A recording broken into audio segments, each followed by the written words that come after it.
Hi hello నేను మీ చిట్టి. ఒక గ్లాస్ రవ్వ, 1.5 గ్లాసు పంచదార, జీడిపప్పు, కిస్మిస్,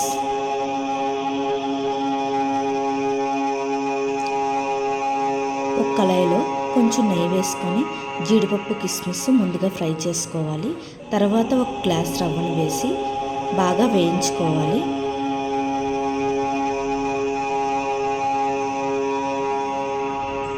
తర్వాత అది ఒక ప్లేట్లోకి సర్వ్ చేసుకొని ఒక గ్లాస్కి 3 గ్లాసులు వాటర్, ఒక 1/2 లీటర్ పాలు వేసుకోవాలి. తర్వాత వేపిన జీడిపప్పు, కిస్మిస్, పంచదార ఇవన్నీ కలుపుకొని ఒక దాంట్లో ఉంచుకోవాలన్నమాట. ఎందుకంటే మనం స్వీట్ కలుపుతున్నప్పుడు ఇలా కలిపి ఉంచుకున్నట్లయితే అస్సలు ఉండలు అనేవి రాకుండా ఉంటాయి. చూసారు కదా. తర్వాత 1 స్పూన్ యాలకుల పొడి, 1 లేదా 2 స్పూన్ల యాలకుల పొడి, చిటికెడు ఉప్పు వేసుకొని కలుపుకుంటూ ఉండాలి. తర్వాత కాస్త నెయ్యి వేసుకోవాలి.